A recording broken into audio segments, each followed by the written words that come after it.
Lindsay. So, based on our conversation, I want to talk to you a little bit about how we feel pain and how our body interprets that pain. Okay. So, before we get into that, I do want to check with you. You said you feel a lot of stress and anxiety, and home life has been hard, and your grandma's not doing so well. Yeah. So I want to make sure that you're talking to someone about that, or if you want to talk to someone, we can get you set up with a professional. I'd love to talk to someone and try and figure it out, because I feel like it's just taking over my life, and it's just making everything much harder. Yeah, and I want you to be able to process your emotions well and talk to someone about that, because our brain and our bodies are all connected. And when one part of our life is really difficult, it can make other things in our lives and our bodies very hard to deal with as well. So after this, we'll talk about how we can get some resources for you. Okay? So with that, I want to kind of explain how our body interprets pain. And I really like to use the example of a hot stove. And when you touch it, it's your brain tells you that it's painful and it hurts. So you take your hand away really fast, and you don't want to keep touching that hot surface because you'll cause tissue damage. Yeah. So when that happens, basically, our tissues in our hand is sending information to our brain, where it's interpreted as painful, as a stimulus we don't like, a danger signal. And then our brain sends information to our hand to pull it away so that we don't continue to hurt our hand. Okay.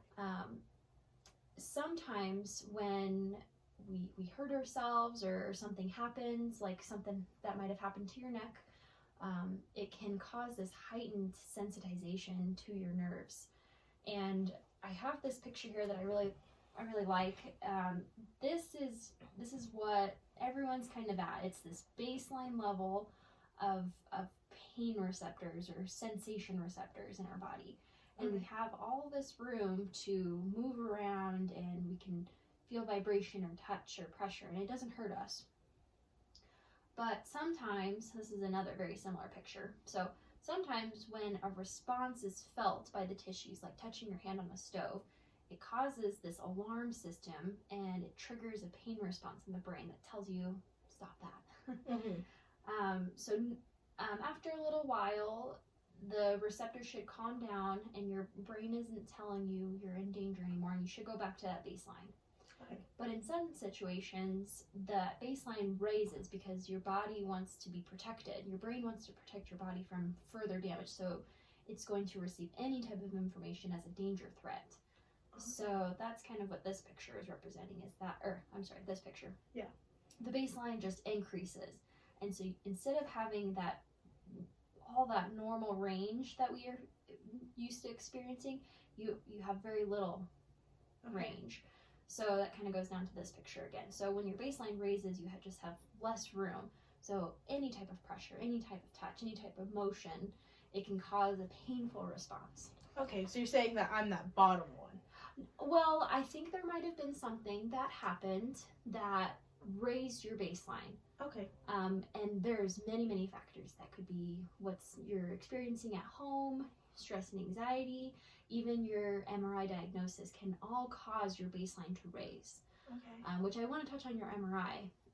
The degenerative disc disease diagnosis, that can be really scary. That sounds scary. Yeah, it is. Yeah.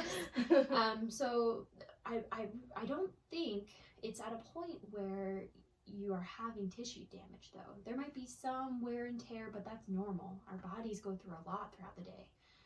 And we want to take actions to prevent further damage, and we can work on that through therapy. But I think with that, your baseline might have raised some, and now your nerves are extra sensitive. So I don't think that your tissues are in danger or damaged or anything, just like when you touch a hot stove. But I think there is a response that you're feeling, this painful response that's creating extra sensation. And I think we just need to kind of calm those nerves a little bit and bring it back to baseline so that you're not feeling so much pain, even with your diagnosis, because I think that's attainable to reach no pain. Okay. Do you have any questions with that? I know that was a lot. I don't think I have questions, but maybe later. Okay, we could definitely go through it and we'll talk more about it. Okay.